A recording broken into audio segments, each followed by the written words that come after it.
Hello po mga kababayan, this is Nancy Bicolana. Pasensya na po talagang ang aking gadget ay nagwawala.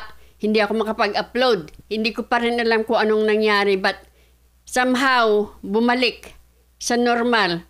For now, magmadali tayo bago magsumpungin na naman to. But anyway mga kababayan, this is Nancy Bicolana at kumusta po kayo? Pasensya na uli. Ngayon po pag-usapan natin ito pong nangyayari sa ating bayan at tayo po ay pino-focus po ang ating atensyon dito sa perma nitong Espera, Attorney Espera, na hindi raw po kanya yan. Nakafocus na naman po sila dito sa notaryo mga kababayan. Just remember po, wala pong ninakaw si Sergeant Gutesa. Wala. Yung pong pag-notaryo na yon, hindi po big deal yun sa akin lang, sa totoo lamang po. Pero kunyari, ginagawa po nilang big deal ito kasi nga po ang ginawa nila ay parang kumalat ito ng gusto. Di ba? But bago tayo malayo, pakinggan po natin ito. Napakagaling at isa pa mga kababayan, yung pong nagpapakalat ng faking,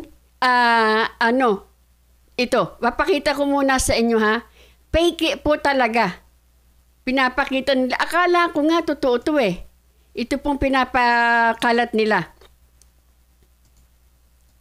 Mga kababayan, ito.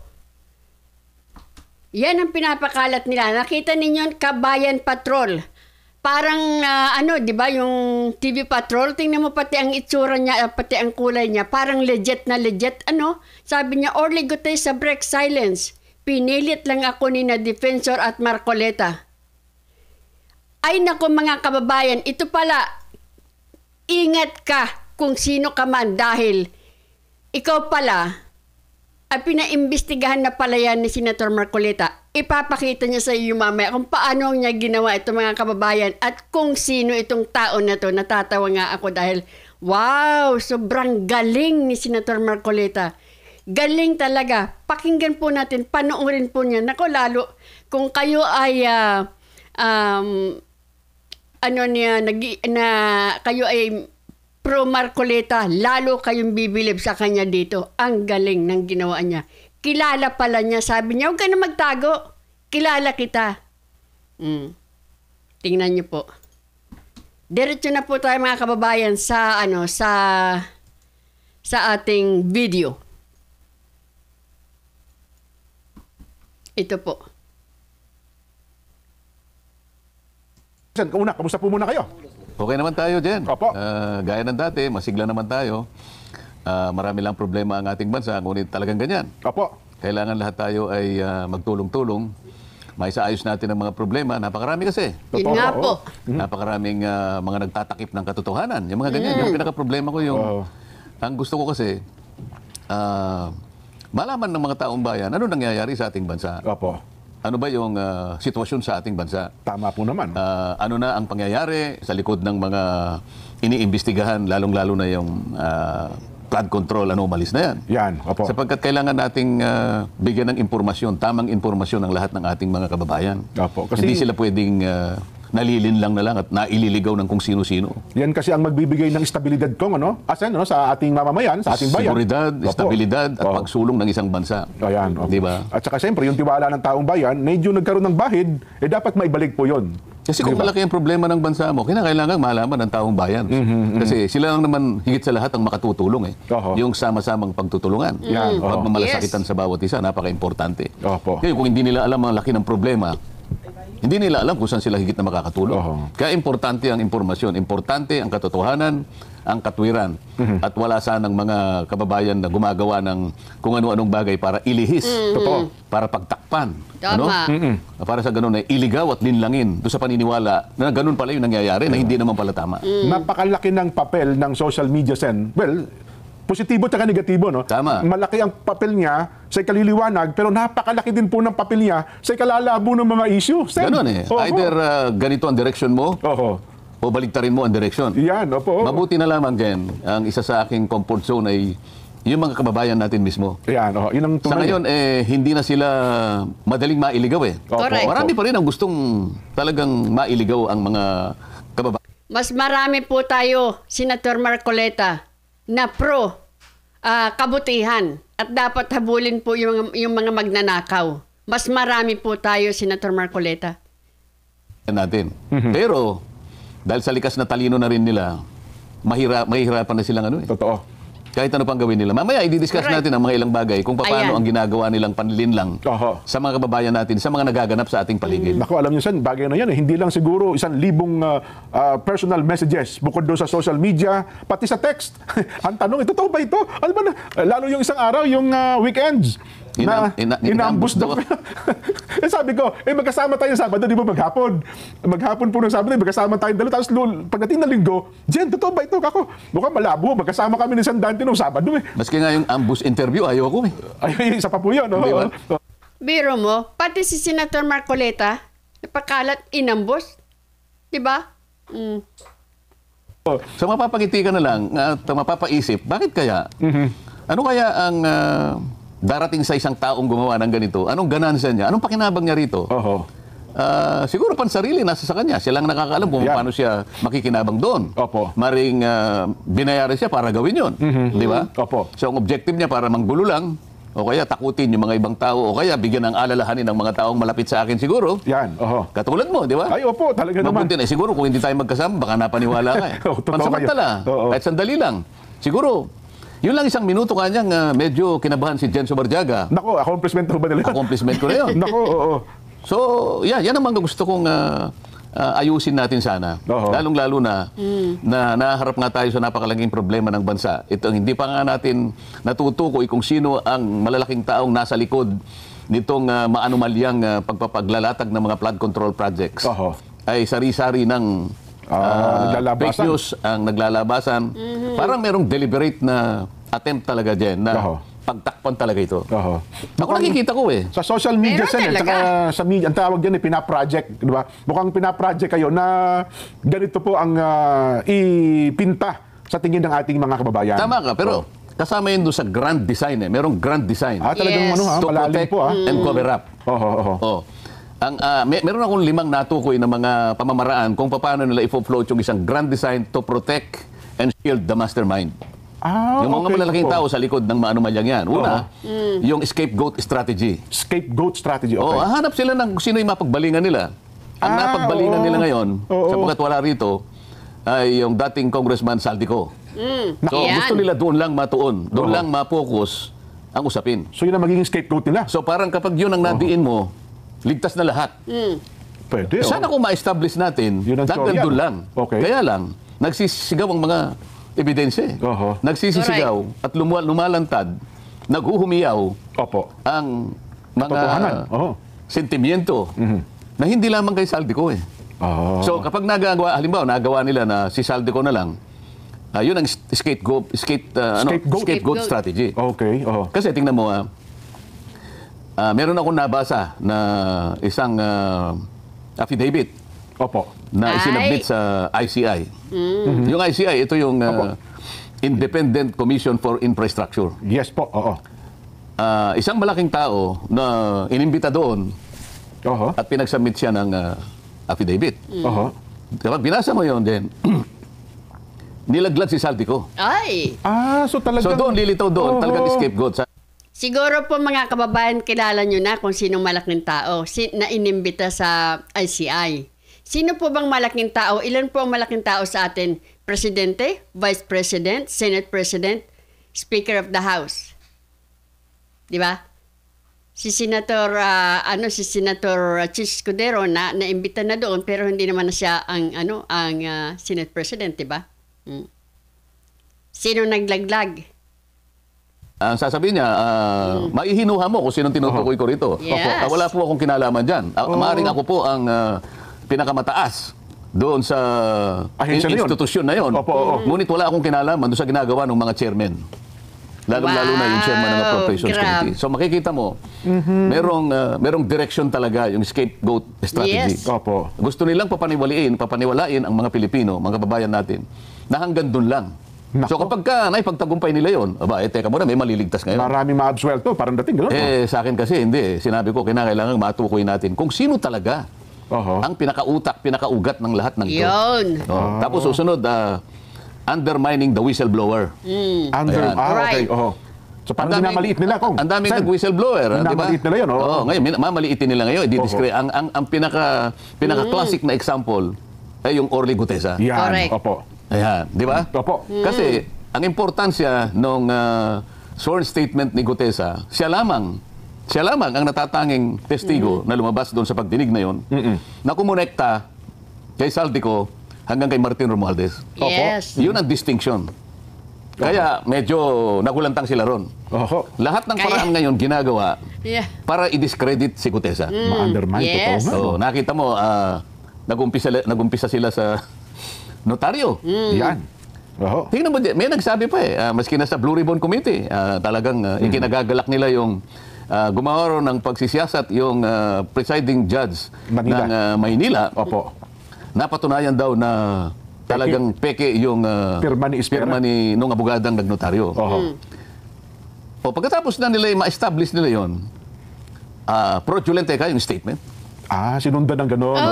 Oho. Unang-una, hindi man lang nila pinag-isipang mabuti, maaari ngang hindi pirma yun nung inaakala ni Gutesa na nagnotaryo sa kanyang dokumento. Mulat sa pool naman talagang peke yung pirma, hindi talaga Oo. yung attorney. Oho. Pero hindi man lang nila sinikap na puntahan. Pwede naman nilang puntahan Ituturo naman sa kanila. Saan ba kayo nagpanotaryo para makita natin sino ba yung nandyan? Yan. Kung Oho. hindi yung pumirma, sino yung nandyan? Oho.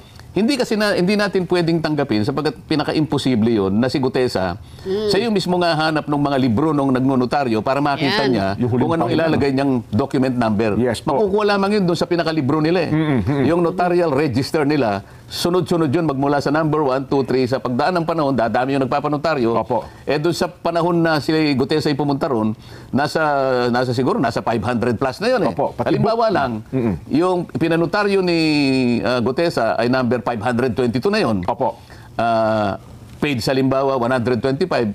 Saan makikita ni Gutesa yun kung hindi sa mismong libro nila na nandun sa loob ng kanilang opisina? Tama. Diba? Oho. Pagkatapos, pinakita ko naman rin Ni Gutesa yun, nakita no? ni Gutesa. Oho. Palagay mo, nagkaroon ng milagro, nakita ni Gutesa yun. Yan. Saan niya kukunin yung stamp pad? Ayun. Para i-stamp niya doon sa pinakahuling bahagi. Oo. Lacson, makinig ka. Dahil ikaw, Senator Lacson, ikaw ang hindi ba mukhang babalik na naman as Blue Ribbon chair, di ba? Ng Blue Ribbon. Ikaw na naman ang babalik. Pero sa totoo lang po, mga kababayan, ang ginagawa nito ni Lacson, siya po ang nagpapaikot dito. Tinutulungan niya na papaniwalaan ng mga taong bayan na ang may kasalanan dito ay si Sergeant Gutesa. Nalimutan siguro ni Lacson kung ano ang hinahanap natin dito, yung mastermind. Ang problema, hindi mo man ito ginagawa, baka hindi ito ang intention mo, Lacson, pero nagmumukha Kasi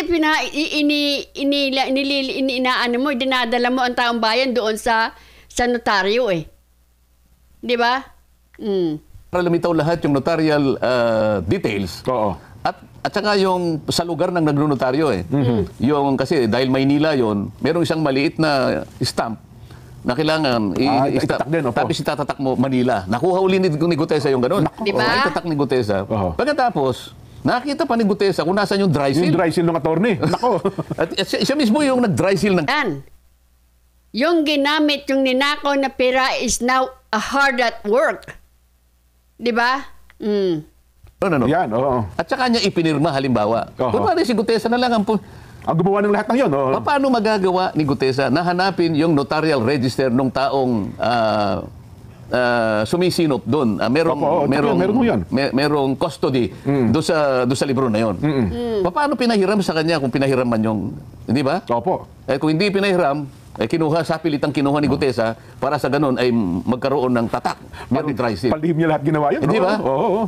Parang ang hirap paniwalaan Ngayon, Oo. kung halimbawa hindi nga pirma nung abogada, maaaring hindi niya nga pirma, pero ang pinakatotoo rito, Oo. meron kang itinilagang tao dyan. Yan. Na kinasangkapan mo, kausap mo, palagian, sapagkat nandun na sila sa Book 8 Opo, pang-walong libro na nga po nila, Sen. Oo. Isipin mo na lang, yung Book 1 halimbawa, 1,000 na lang Ang pahina, ang pages, 1,000 dokumento na lang yun. Oo. Sa mga tuwid, yung Book 1, meron ng 1,000 documents ang nanotaryo nila. Oo. Nung Book 2, 2,000 na. Oo. Nung Book 3, 3,000. Book 4, 4,000. Book 5, 5,000. Book 6, Book 8 na Opo. So papalapit na sa 8,000 documents Wow. Sino yung pumipirma roon na itinalaga mo? Kung hindi man ikaw ang talagang pumirma roon. Dapat bali na, ngayon, ito naman Blue Ribbon Committee, hindi man lang nila pinatawag kung sino yung taong nandoon. Di ba? Paano nakuha ni Gutesa? Sino yung nagpahiram kay Gutesa nung dry seal o kaya yung stampad? Kung aassumin natin na si Gutesa lahat ang gumawa ng lahat ng ito. Sino pong nagpapanotaryo sa ating bansa ngayon? Pumunta po kayo sa mga lugar na kung saan meron pong City Hall. Alam mo ba, Quezon City Hall. Kaya RTC, O kaya sa Manila. Hall of Justice. Napakarami po niya nakapaligid dyan. Lahat po na nagpapanotaryo, dyan pupunta, dyan tutungo yan. May dala-dala silang papeles nila at yan ang ibibigay dun sa kung sino man ang makakaharap niya ron. Tama. At magpagtatatakan lahat yung kung ilan yung dokumento niya at saka siya magbabayad. Meron bang isa sa kanilang nagpapanotaryo ang magpipilit na sabihin bago siya umalis? Sir, ma'am, pasensya na po, bago ako umalis, ay gusto ko pong malaman kung kayo po talaga yung pumirma rito. Kayo po ba yung, kasi po nakalagay rito, Attorney Espera. Yan, kayo po ba ito? Kayo po ba ito? Halimbawa, sinabi niya, pakipirma niyo nga uuli ito, baka hindi po kayo ito eh. Nako. Meron ba taong magsasabi ng gano'n at magpipilit at uusisain niya na yung pumirma talaga ay yung nakita niyang taong nandun? Mukhang wala pang ganun, sir. Ngayon, hindi man lang nila, sasabihin nila ngayon, na kung merong taong itinalaga kung sino man yung abogadang nagtalaga noon. O diyan ka, para ito, pakinabang natin ito, isip-isipin mo, napasa siya 2021 lang. Bago nga lang po eh. Bago nga daw po. Yung law office namin dyan, ang tagal na noon. Baka yung bukuan hindi nila napuno. At ayaw na nilang magnotaryo kasi hindi yun ang talagang kinabubuhay ng aming law office eh. Totoo po. Nangangailangan lang kung minsan ay talagang mabilisan may pagnotaryo. Kaya lang siguro maaring maglagay kami ron. Pero yung talagang para yun ang gawin naming ang hanap buhay na. Hanap buhay, hindi yun eh. Hindi yun, yes po. Itong abogadang ito, iyon ang kanyang hanap buhay. Kaya may mga In addition po ba yan? Kasi mga kababayan, sabi po ni dating congressman na Mike Defensor, ito pong abogado na to ay siya po, yung kanyang pinagtatrabuhan, siya po ay employee ng BJMP. Ang BJMP po, kung hindi ako nagkakamali, ay under ni Remulla, nung dati pa siyang DOJ. Under po yan ng DOJ. Diba? Wala akong sinasabi ko lang, under ng Remulla, under ng DOJ. Diba? Wala akong sinasabing, bahala na kayo kung lagyan nyo ng masamang, ng ibang ibig sabihin yan. Ang sinasabi ko lang, totoo, ang BJMP ay under DOJ. At dati pang DOJ Secretary si Remulla when itong kasong ito ay nangyari. Wala akong ibig sabihin dito. Sa Senate, di ba? Ngayon sasabihin niya, maaaring hindi mo pirma yon. Pero sisiguruhin ko sa'yo, kung nakikinig ka, Atty. Espera, yan. Tao mo yung nilagay mo doon. Kasi hindi ka abot sa pang-8 libro. Wow, kung wala dami. kang taong itinalaga doon at siya ang pumipirma in your behalf. At marami akong makukuha dokumento. Ayan. At sa sandaling makuha ko yung mga dokumento na yan at naikumpara ko na yung pumirma kay Gutesa, ganun din yung nakapirma doon sa mga ibang dokumento na dumaan sa iyong opisina. May kalalagyan ka, attorney. Yan masasabi ko sa'yo. Ay, Nauna na lang dalawang, di ba, kaso yung chair. Kaya gusto ko yung marami. Opo. Kaya humihingi ako ng sample ng January, February, March, April, May, June, July, August. Kasi may September na ako, yung kay Gutesa, di ba? Ikukumpara ko ngayon sa mga naunang mga pangyayari. At saka sir, bakit nagpagawa, ewan ko lang, doon sa executive judge ng Maynila, hindi pa niya nakikita man lang, siguro kinumpara niya, kasi sinabi niya, peke agad eh. Di ba doon sa kanyang desisyon daw? Nung nagpunta ako doon, nagkaharap kami. Nga pala, pumunta nga pala kayo. Ang sabi ko sa kanya, Judge, hindi naman ang pakay ko ay yung matukoy nating kung pirma niya. Sa aking palagay, hindi niya pirma yan. Ayan, Pero merong diba? nagnunotaryo sa pangalan niya sa lugar na yan. Ang gusto ko lang sanang i-request sa inyo, kung papayag kayo, makakuha ko ng ilang piraso ng mga ninotaryo niya sa mga nakaraang panahon. And sabi naman niya, Senator, pagka ganito po kasi ang nature ng request, ay sa Supreme Court po kayo dumaan. Hindi naman ako nagpilit, yun pala yung tuntunin. Hindi nagpasalamat ako sa kanya. Pero alam niya from the beginning na yung aking pakay, magkumpara lang ako. Kasi maring hindi niya nga pirma yun. Pero pumayag siya na isang tao ang pipirma para sa kanya. Tama. Yan ang katotohanan dyan. At sa sandaling ma-establish ko yan, at talagang gagawin ko yan. Ngayon pa lang, hindi kita tinatakot, Atty. Espera. May kalalagyan ka. Yan. Yung judge naman, nakiusap ako na bigyan ako ng ano man ang magiging outcome ng kanyang investigasyon. Hindi niya ako binigyan, diniretso niya sa Blue Ribbon Committee kasi hindi raw ako partido. Yung kayang Blue Ribbon Committee, partido kaya rito? Kasi hindi naman siya pumunta sa Blue Ribbon Committee para doon siya mag-complain na hindi ko pirma yan eh. Dapat ang una niyang ginawa, nag-represent siya doon sa pumunta siya sa Blue Ribbon, magkukumplain. Hindi po akong pumirma niyan. Nakita ko po na noong kayo po ay nag-hearing, nasinagan ko po, pero hindi po ako yan. So I'm lodging a personal complaint, hindi po ako yan para patotohanan ko. Ayun, ganun pala proseso dapat. Paano nangyari? Sino ba nagpasimula ng investigasyon? Hindi rin ako, nagpunta lang ako doon kasi alam ko, nababasa ko lang sa na mag-iimbestiga. So sino ang nagpasimuno ng investigasyon? Bakit nasa sentro ngayon? Ito yung pinag-uusapan natin, undermining the whistleblower. Ngayon, ito, i-discuss natin. Kahapon, Jen, ito yung pinakahuling ginagawa nila para i-discredit nila si Gutesa. Ayan. Opo. Okay. Merong post sa isang page na kung tawagin ay Kabayan Patrol. Sinirculate ito across sa social media. Ito yung nakalagay na post na kung pwede na si Direk. Ayan. Kita Ayan, nyo sinasabi niya, Orly Gutesa breaks silence. Pinilit lang ako nila Defensor at Marcoleta. Isip-isipin mo yan, Jen. Gutesa admitted that he was forced to sign a fake affidavit against Speaker Romualdez out of fear and pressure. Ito, nakuha na namin kung sino yung gumawa nito. Yung page mo mismo. Yung page na ito, ang ginagamit niya dyan ay mga troll farms. Ayan. Makikita mo na troll farms kasi pinakita nila rito, ang mga accounts ay Vietnamese Ganun po? May Vietnamese accounts, karamihan Galing ni Senator Marcolita talaga. Kala ninyo So kung halimbawa sa 1,500 Vietnamese at yung iba pa Arabic accounts, para kunwari, maraming sumusuporta. Maraming nag-suporta at kumukomment. Opo. Ngayon, ibalik nga natin doon para makita natin. Kung makikita mo doon, sa bandang ibaba, right side, nakalagay Kabayan Patrol. Kabayan Patrol, yes po. So parang ginamit pa yung logo nung isang TV station. Para magmukhang totoo. So nakikita nyo ngayon kung ano ang kanilang pakay. Opo. Gumagawa ng isang bagay na hindi totoo. Pinilit namin ni Mike Defensor si Gutesa para gumawa ng isang salaysay. Yan ho lumilitaw dyan.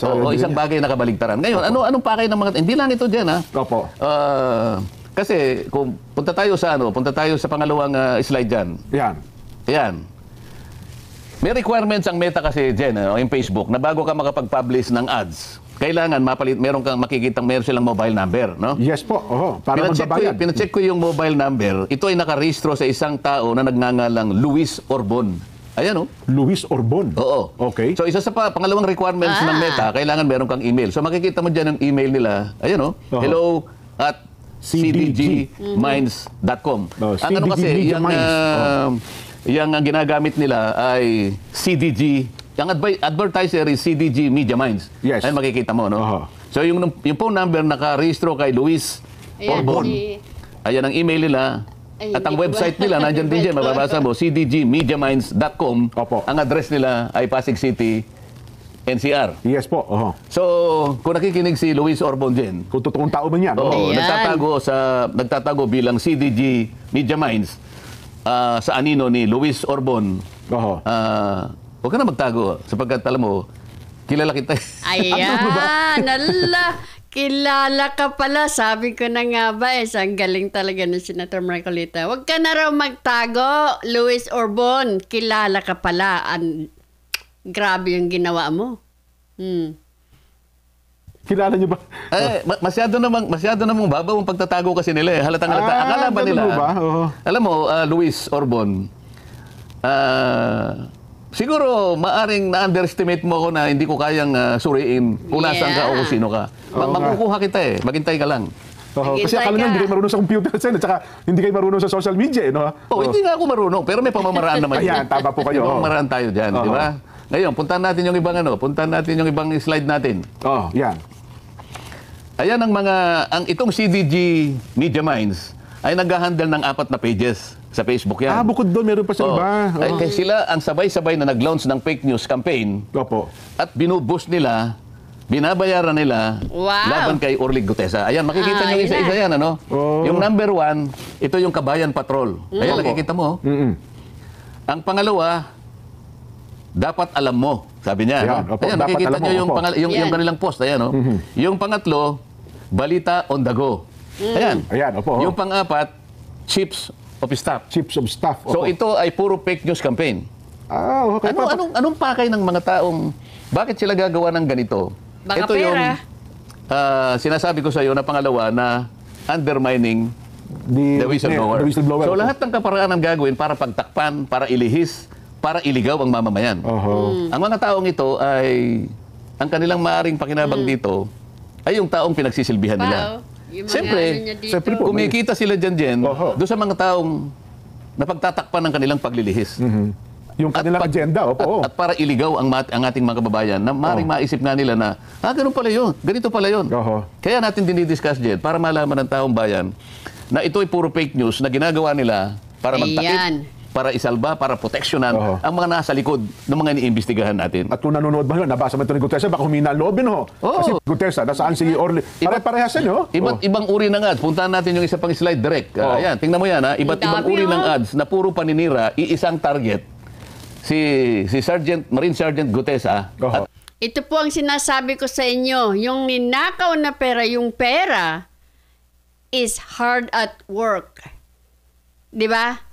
Sakala nyo mga libre to. Di ba? Libre ba yan? Yan, may git na 10 ads yan din. Ito ay ni-loans. Magmula noong October 24 hanggang October 29. So talaga palang Ito pa, alam mo, ang kanilang ginagasta, bawat araw, merong range from 500 pesos to 4,000 pesos. Wow. Ayun, So gagasta sila. Noong una, medyo nagtitipid Kasi 500 pesos lang. Ngayon, mga cheap naman itong mga ito Manlilin lang ka lang, galingan mo na, di ba? Oo naman. Ngayon, siguro naisip nila, teka, baka kailangan nating pag-ibayuhin. Binubus so umaabot hanggang 4,000. Binubus nga sila. Ang tinatarget nilang audience hanggang 1 million. 1 million users or more. Huwag kayo maniwala so, ang gastos na dyan. nila, sa loob ng isang buwan, umaabot ng between 20 to 30,000 pesos kasama yung boosting din. Ayan. So ano ang pakay nila? Manlin lang. Mailigaw ang taong bayan. So ang gastos ay ganun karami. Para sa ganun, patakbuhin yung kanilang mga ads. So kung mga ganun, times 10, kasi mga 10 pala, iba't ibang lugar saan, ibubus nilang lahat. Mamalak kahit paano. So gumagasta sila talaga. So sa uling slide, pakita natin para makita natin. Itong mga slides na to dyan, makikita mo.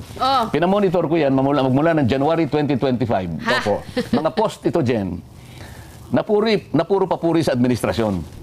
Pero same page po. Same page. Same page. Yan ay puro papuri sa administrasyon. Ngayon ang kabalintunaan dito, kung ang administrasyon gusto niyang malinis ang skandal na ginawa ng flood control, bakit ngayon nag-sip sila dun sa paninira? Character assassination na nangyayari. Sa investigasyon na ginagamit namin para tukuyin natin, sino ba talaga ang mga tao, malalaking tao na nasa likod ng mga pangyayaring ito? Kung maka-administrasyon kayo, bakit taliwas ang ginagawa nyo ngayon? Sinisiraan nyo ang mga taong lumabas para ngayon pagtibayin, tukuyin, makilala kung sino yung mga malalaking tao. Ba't nagsimula kayo ngayon gumawa ng fake news? October 24 hanggang October 29. Alam mo kung bakit? Bakit po? Sapagkat merong nagbabanta na itutuloy ang Blue Ribbon Committee itong Nobyembre. November 14 daw po, Sen. November nga. November 14 ngayon, tama-tama lang na sirain si Gutesa. Akala nila ngayon. So, kapag pinatawag si Gutesa ngayon, sirang-sira na siya. Akala ngayon ng tao, wala na yan. Discredited na yan. Yun ang kanilang objective. Yun pala. Yun ang kanilang objective ngayon. Ngaya lang, medyo mahirapan sila ngayon sapagkat unang-una, ang mga taong bayan ngayon, nalalaman na nila ang pinatutunguhan nila. Yan ang sinasabi natin dyan. Ayun pala, natapos tayo ngayon dun sa pangalawa, di ba? Yung undermining the whistleblower. The whistleblower, pagkatapos gagawa sila ng pangatlo, gagamitin nila yung Blue Ribbon na parang shield. Parang pang takip din. Correct. Di ba? Medyo, yan, Sen, hindi ba marami ng pronouncements yung mga opisyalis ng Blue Ribbon na si Gutesa fraudulent ang nito. Di ba? Ganyan. So, pagdating niya sa, wala na siguro, akala nila, wala nang maniniwala. Pati kayo, dinidiscredit din. Pati ako ngayon, dinidiscredit. So, ano ngayon ang patutunguhan ng na yan? Papalihis na. Papalihis na. So, palagi ko sinasabi, kung tayo po'y para sa bansa, kung tayo po'y para sa kapakanan ng taong bayan, sapagkat ang ginawa nila ay pandarambong sa kaban ng bayan, ayaw nyo ba na makilala natin kung sino yung malalaking taong nagpasimulan yan? Ayaw po talaga. Ayaw po talaga nila. Halatang-halata naman po, Senator Marcoleta, na imbes po na tumulong na natuwa sila na mayroong Sergeant Gutesa na tutulong sa kanilang ginagawa nila tinutugis. Tapos magtataka sila kung bakit hindi nagpapakita.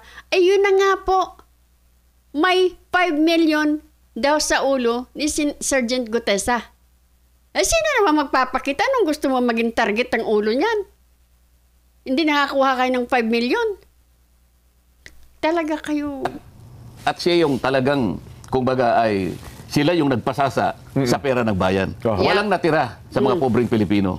Nagagalit ang Pilipino. Ngayon, ang gusto nila, hindi matukoy yung mga yun. Kung ang layunin natin ay isa, makita natin kung sino talaga yung mga tao sa likod ng mga yan, bakit hindi natin gamitin ang Blue Ribbon sa iisang direksyon? Bakit tayo nag-aaway-aaway? Ba't kinakailangan yung manira ng tao? Tumestigo si Gutesa. Hindi sa kanya sariling kapakanan. Sabi nga natin dyan, nung nakaraan, Gutesa has nothing to gain. Walang mapapakinabang. Gutesa has everything to lose. Yes. Correct. Di ba? Pati safety niya, pamilya Pero niya. ngayon, pati notaryo, akala mo, siyang may kasalanan. Digting yung notaryo eh. Ang totoo niyan eh, siya nga yung biktima rito eh. Nagpanotaryo lang ang tao eh.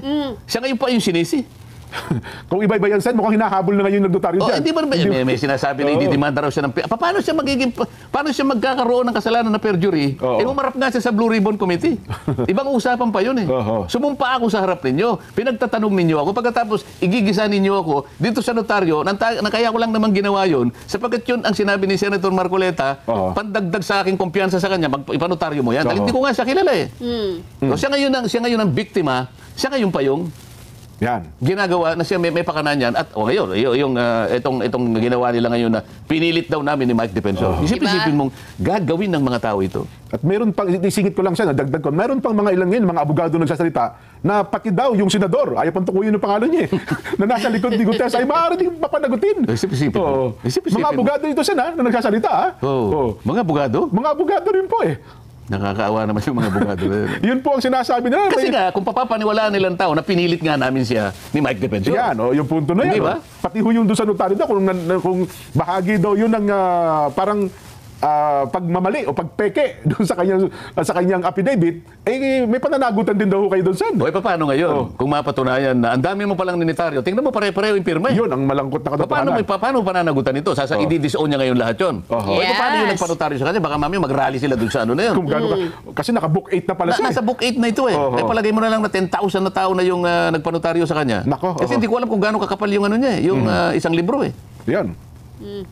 Tatlo na tayo. Pagkatapos, meron pang shifting narratives. Yung ipinapalit-palit nila. Di ba? Nag-iiba-iba ng ano. Sabi nila, pwede natin gawing state witness ganito. Teka muna, ikaw ang pinakamalaki dyan eh. Ikaw pang magiging state witness. Nakikita mo yung nakikita mo yung pattern. Yes po. Mga pattern ito eh. Kapag ito'y pinagsama-sama mo yung pattern na to, maliwanag na maliwanag, ililihis nila. Ayun. Yes. Isisinsay nila yung katotohanan. Kaya pala dinidiscredit din ng mag-asawang Diskaya. Kasama yun eh. Ito yung panghuli, ito yung diversion and deflection.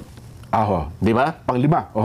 Diversion and deflection. Paano naman daw nila gagawin yan, Sen? Yung ano? Yung diversion and deflection na binabanggit ninyo. I-blame nga nila yung kamukha ng, hindi, ang may kasalanan yung nakarang administrasyon eh. So yun ang diversion. Hindi ba pinipilit nilang palitawin dun sa mga naunang tumestigo? Teka muna, bakit ito lang yan? Paano yung between 2012 to ganito, 2016, between 2010 to 2016, nasaan yung mga yun? Yun ang diversion. Kaya pala, So ibig sabihin ngayon, teka muna, kasama ba sila sa 2025 na pati yung budget inilikot ninyo? Kasama ba sila ron? Kasama ba sila doon sa mga tumira ng program? Kasama ba sila doon sa allocable? Kasama ba sila sa leadership? Pinag-uusapan natin eh. One administration ago. So, pagsama-samahin mo itong pattern na to, iisang direksyon eh. Ililigaw natin.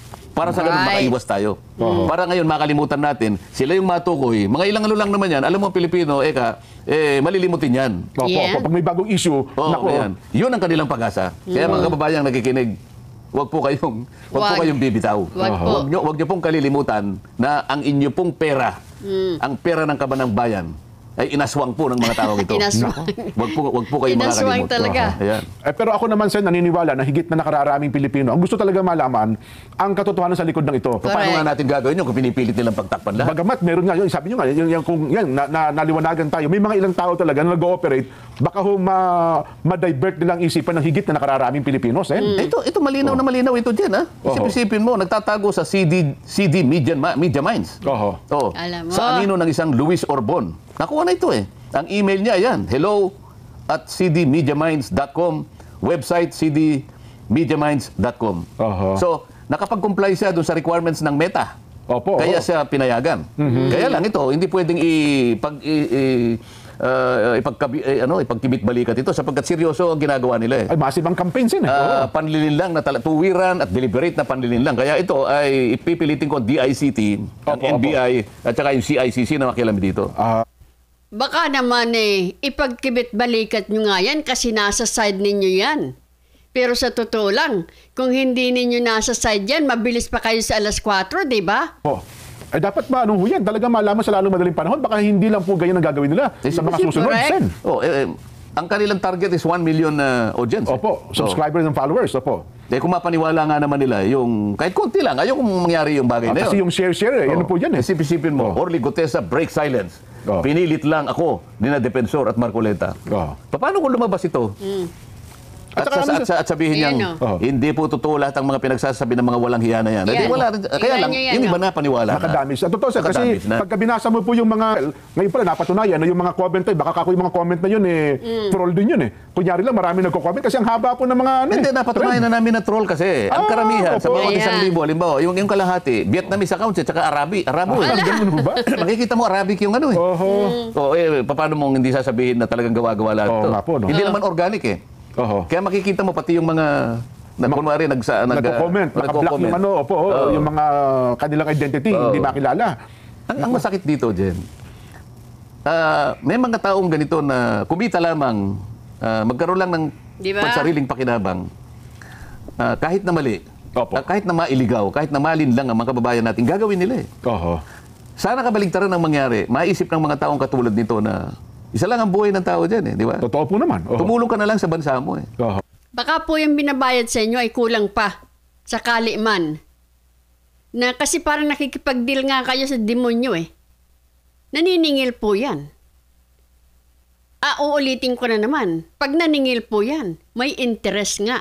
Hindi kayo naniniwala? Ay maniwala po kayo, totoo yan. Nakipag-deal kayo sa demonyo, nililin lang ninyo ang kapwa ninyo at ang mga tao. Yung bang mga ibang, yung mga troll na yan ay hindi, kunyari, hindi yan totoo. Hindi yan Pilipino. Ano lang yan, gawa lang nila. Pero yung nagpapalakad niyan, tandaan po ninyo, kahit 1 milyon pa po ang tanggapin ninyo, yan po ay magiging kulang at kulang din po yan kapag kayo siningil na may interest. Huwag kayo maniwala. Ang dami po ninyong niloloko. Milyon po. Alam naman ninyo yan. Ayaw po yan. Ayaw na gawin yan sa isang taong niloloko ninyo. Ang milyon-milyong Pilipino ang tao para lang kayo makinabang sa pera.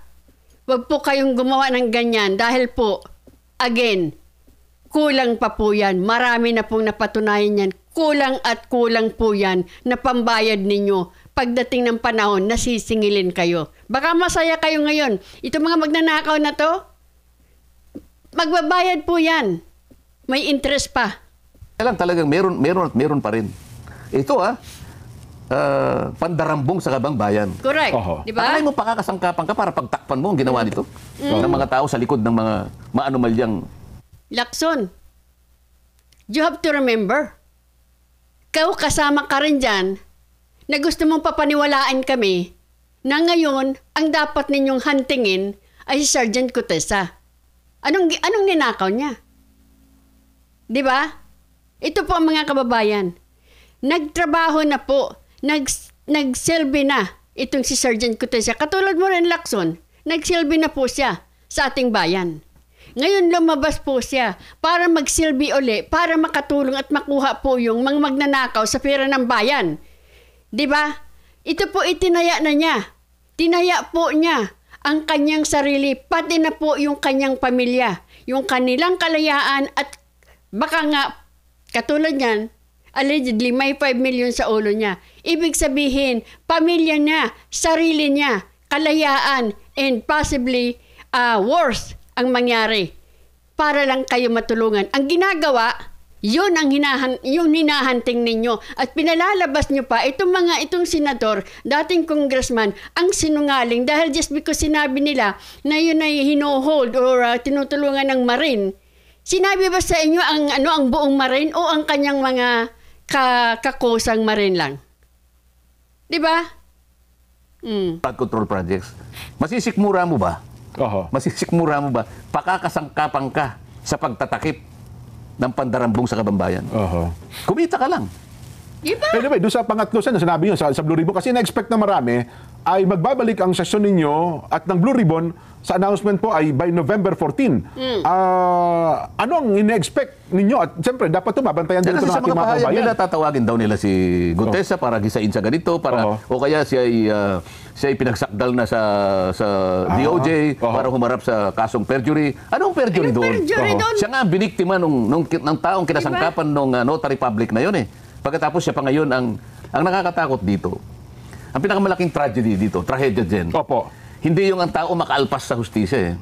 Kasi dito sa pagtatakip nila, baka sakaling ang kanilang pasya rito, ang kanilang kagustuhan dito, mapagtakpan, maproteksyonan ang mga taong dapat ay magkaroon ng dapat ay managot. Ang natin, ang objective natin, makita natin, matukoy natin ang mga taong dapat na managot sa mga nangyaring ito eh. Sila naman kabaligtaran ang kanilang pakay. Maisalba sila, mapagtakpan sa pagitan ng pagliligaw sa ating mga kababayan kung sino talaga ang may kasalanan. So nailigaw sila. Hindi yun ang pinakamalaking trahedya eh. Ang pinakamalaking trahedya dito ay mangingibabaw yung kamalian eh. Mangingibabaw yung kawalang hiyaan eh. So sa pagka yun ay nangibabaw, yung katwiran na ngayon napailalim, mas malaking problema ng isang bansa eh. At yun ba, papayagan natin? Di ba? Magkakaroon ng distrust payagan. ang mga tao sa kanyang pamahalaan. Wala nang maniniwala eh. Hindi mo napanagot eh. Nakaligtas yung dapat managot, pero more than that, hindi nakaligtas ang bayan doon sa hustisya na kanyang hinahanap. Hindi niya ngayon nakamit yung hustisya na dapat nakamit ng mamamayan doon sa pag-alipusta ng kanyang kababayan. Saan bigyan natin ng mas dagdag na emphasis? Bagat nabanggit nyo na kanina, gaano ba ang importansya nitong si Gutesa? Bakit mukhang ito ang pinaproject ngayon?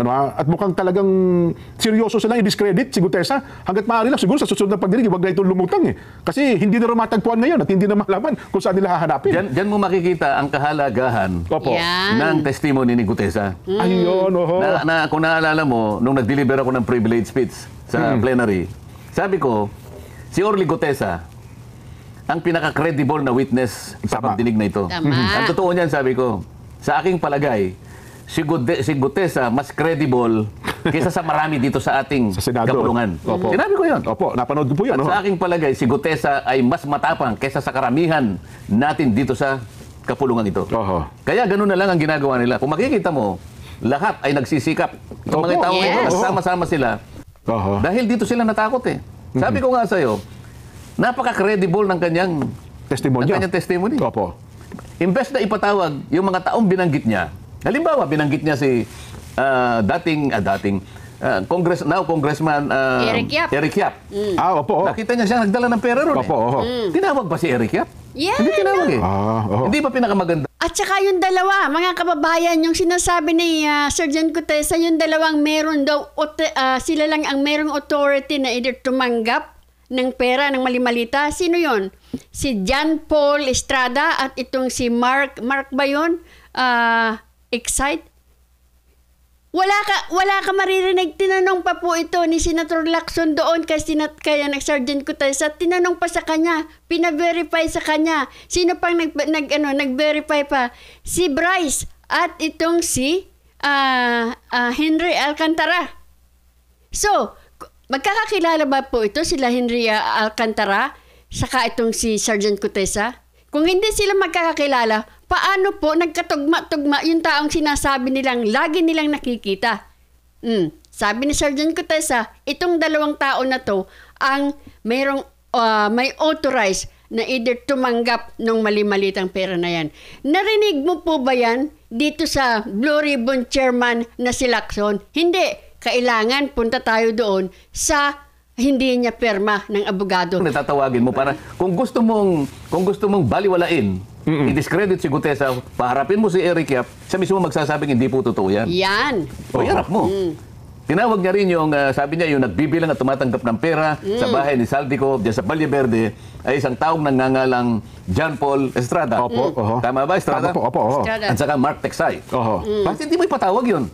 Bakit nga? Isip-isipin mo, napunta tayo doon sa pirma ng abogadang nagnotaryo. Samantalang yung malalaking tao na mag-uugnay, kung totoo o hindi, doon nga natin mababalasa kung totoo nga sinasabi ni Gutesa, ipatawag mo.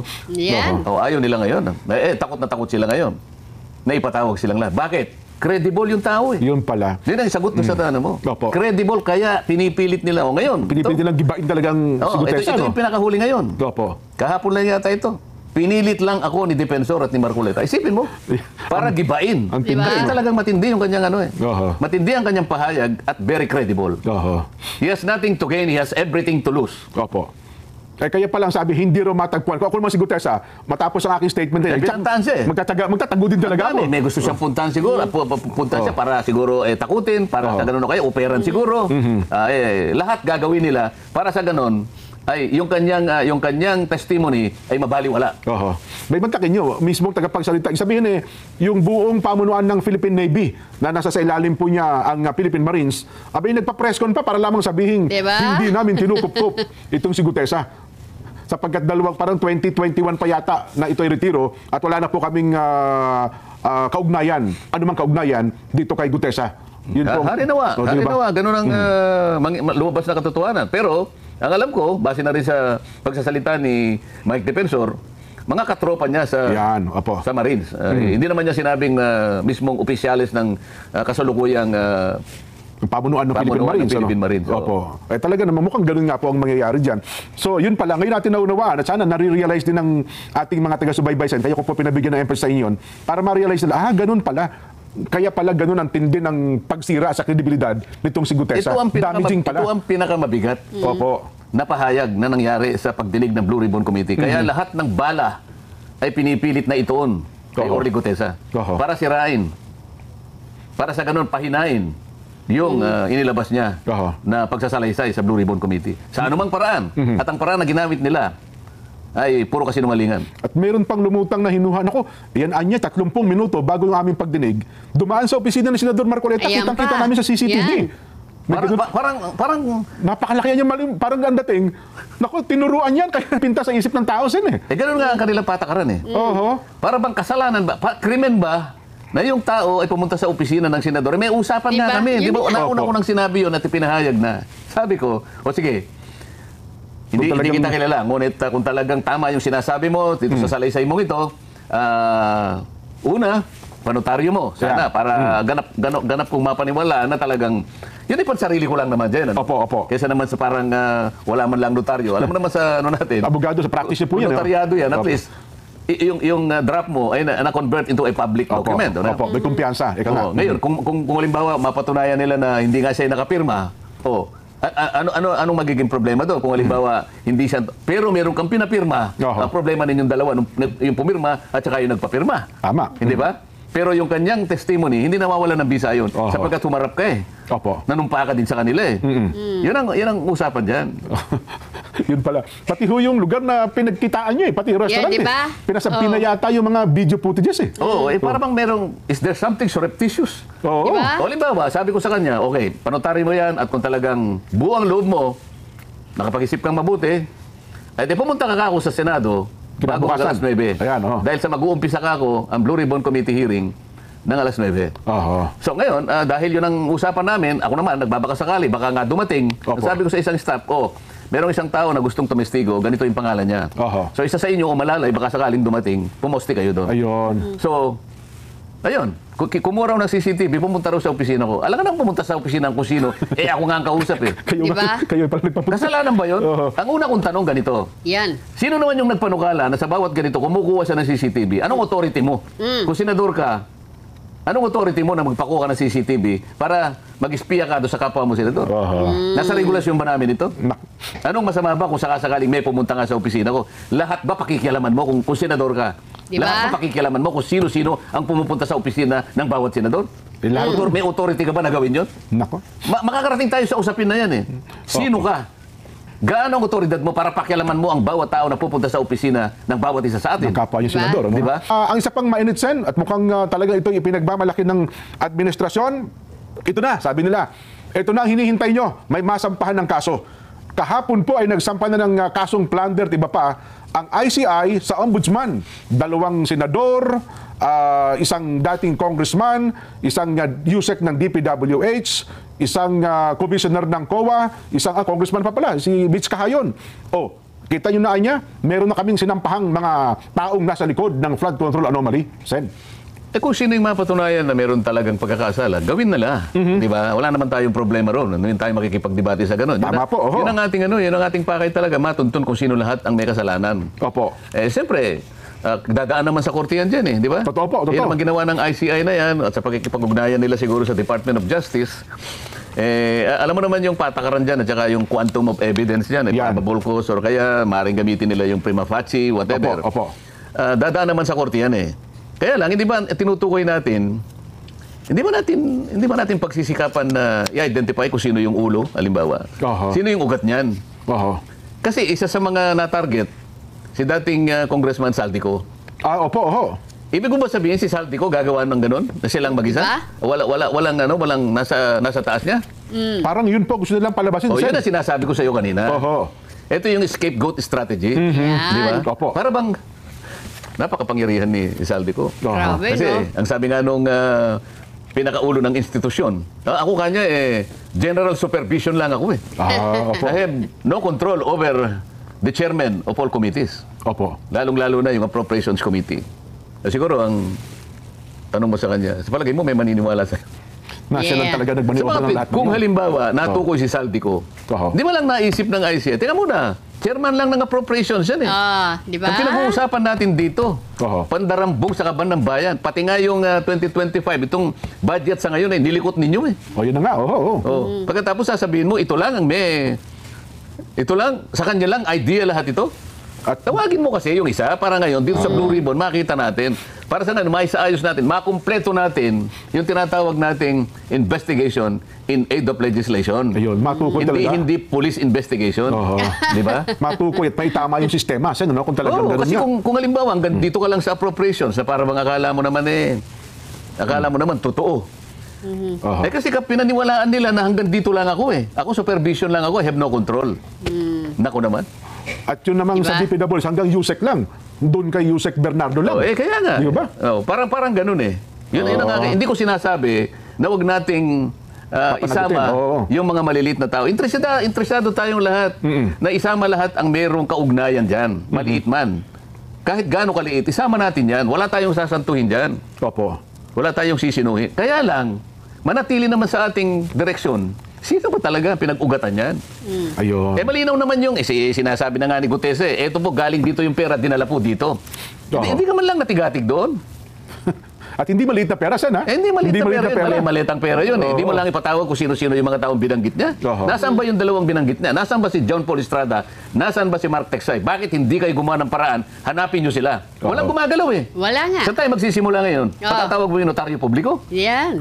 Di ba? Hindi, siguro kaya wala pinapatawag kasi 14 pa yata ang balik ng Blue Ribbon, Sen. Kasi nagbigla kayong nagpahinga. Yun pa nga eh. Buti nasabi mo yan. Bakit? Kung talagang gusto nating huwag tayong maglilikat dito. Bakit? Yung budget naman, kahit nakabakasyon kami. Nga pala, no? Naghihiring kayo. Di ba? Sumasama rin ako dyan hanggat kaya kong puntahan. Sumasama ako sa pagdinig ng budget natin. Ibig ba sabihin, yung sa budget nakapagdinig kami, yung Blue Ribbon, ibig sabihin, magpapakabakasyon kami hanggang gusto namin. Makakapamili ba kami ng halos isang buwan, walang nangyari? Samantalang yung budget hearing, every week meron kami. Opo, napapanood namin. Hindi nyo napansin, bakit na lang inihinto? Bakit meron pang nag-resign na chairman? Kunyari. Pagkatapos sasabihin niya lang na kukunin niya uli. Dahil nga gusto lang nilang ihinto ng ganun. Baka sakaling may magawa sila na mapagtakpan ng napakaraming mga bagay. Yan. Kunyari, resign. Tapos, mukhang, okay, tapos na. Parang nga sinasabi ko, ano yan? Napag-usapan na ba? Stick to the plan na ba? Tapos biglang balik na naman. Tapos ang ingay na naman. Ang pinag-iingay, notaryo na naman. Sir, mga ma'am dyan sa Senado naman, ayan, yung pagnanakaw ay hindi nyo masyadong pinapansin para makuha yung mastermind. Ang gusto ninyo malaman ay yung notaryo na piniki daw. Na kayo naman ang nag-akusa, pero ang gusto ninyong habulin, yung inaakusahan ninyo. Magpatunay muna kayo. Natuto yung sinasabi ninyo. Paliwanag ninyo kung paano nakuha ni Sergeant Gutesa lahat. Yung book number, yung page number, di ba? Yung doc number, di ba? Lahat yon. Paano niya nakuha yon? Kung hindi niyo mapapaliwanag yan, sinungaling talaga kayong lahat. Naninira lang kayo. Napansin nyo ba, mga kababayan? Kailangan maging maliksi po kayo ngayon. Maliksi Huwag po kami. kayong kukurap. Bawal ang kumurap ngayon. Bawal. Kurap ang ibig ko sabihin sa mata. Kaya pag kurap po ninyo, baka po yung makita nyo. Blink pala yung tinutuyo. Kala ko yung kurap niya. Huwag po kayong Ikaw kukurap naman. sa mata po. Ibig lang sabihin ay talagang Huwag maging kayo mamumurap. nakapagpantay. Maging vigilant kayo. Oho.